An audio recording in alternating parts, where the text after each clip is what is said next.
This is AJ Jacobson with Rivals.com. I've got Moliki Matavao. We're 5th of July, the day after the 4th of July. Let's just start off with telling me, how did your 4th go? It was great. Spend it all day with the fam. Do the same, grill out. Grill some burgers, steaks. Just had a great time. Watched the fireworks show. So it was a great day. Really nice. And that's really cool that, we're getting to be able to bond with our family nowadays. It's been hard to get to see people. So days like that are kind of special, when you actually get to see people. Yeah. Now tell me this, you probably noticed that the Ducks are pretty hot in recruiting right now. And yesterday they picked up another, a commit. Talk about just your overall impressions of the Oregon class and from your perspective. We're going to have probably the hottest offense in the nation. And, I have no doubt in my mind that, we're going to be putting up crazy numbers, but as our defense as well. And we're all doing our part, in our little, our group chat, we're doing our recruiting ourselves, trying to get as many players as we can. And we're just, we're on a roll, the flock is hot. Yeah. Well, and it's not quite over yet even. I think the heat's still going to continue for another week or two maybe here. We just got to keep our eyes open. For sure. You can't blink around here, Yeah. So talk about a little bit more about the group chats, just because there's been fans expressing interest in exactly what you guys are doing in there. What kind of stuff do you talk about, and kind of, is it like a Zoom chat where you have all yourself on a screen, or how does that work?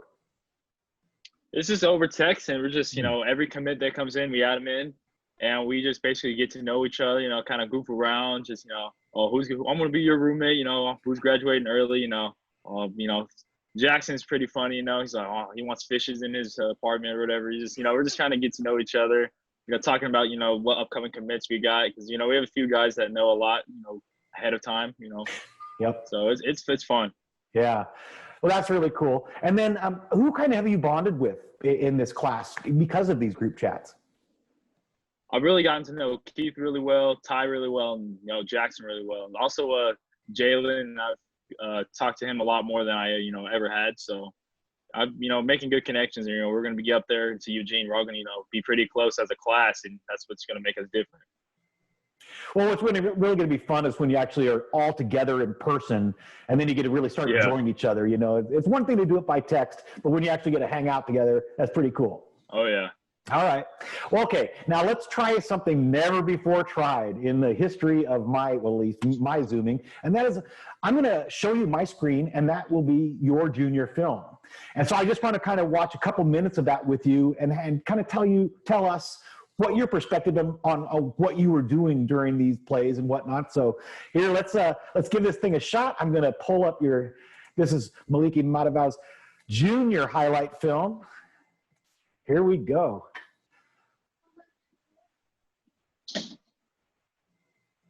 Now, how did you make these? Was it like your school put them together, or did you, or how do you do it? Yeah, me and my coach put them together, just some, highlighted plays. So now here we see you started split out to the right side. Now you're in a slot. You must have been lined up all over the field, basically. I was everywhere. Wherever I was needed, I would go put there and make a play. I remember this one right here.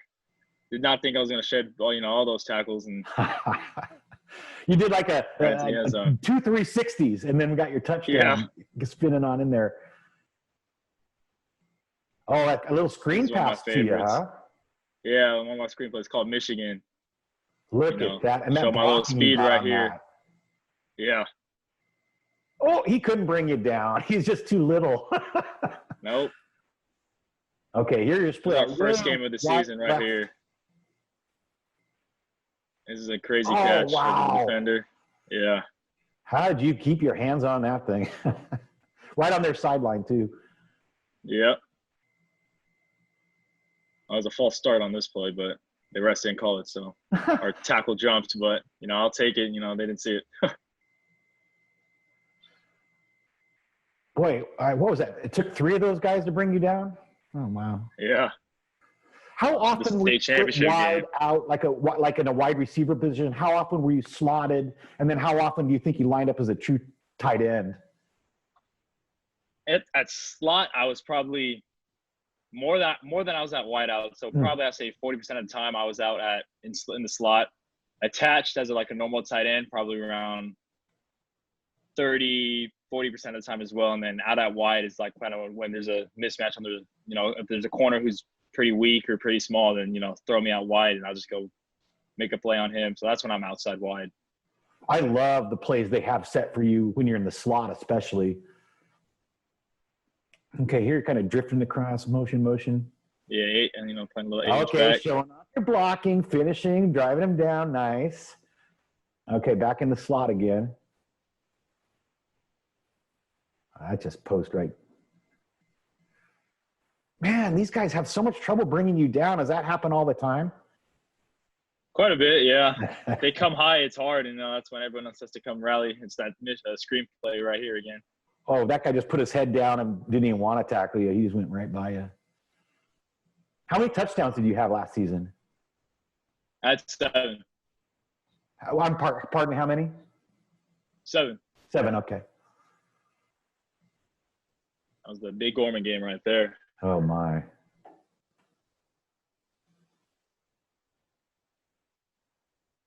I was down in Hawaii. So you guys all traveled as a team to Hawaii, huh?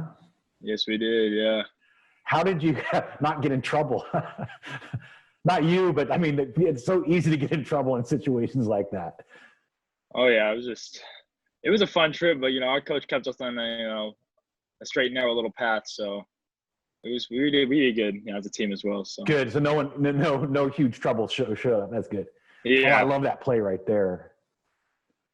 Yeah, when they try to single you with a little guy, it doesn't work. Nice. All right, we'll just watch a little bit more just because, you know, you can only show you so much of you dominating these guys. What I wanted to show everyone of those that they use you all over the field. You know, this is not a guy that's just going to line up right next to the tackle.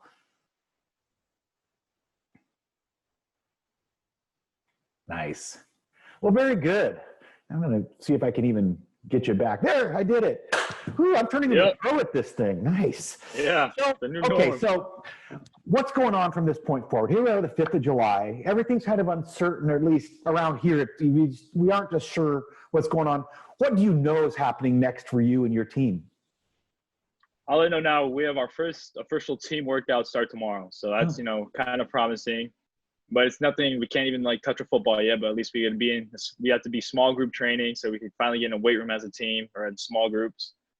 So I'm the leader of our group of 10, and then, you know, it's spread out through the whole day. So it's going to be a long day because we have a bunch of stations. So we all kind of keep to ourselves. So we have a station of, you know, weight rooms.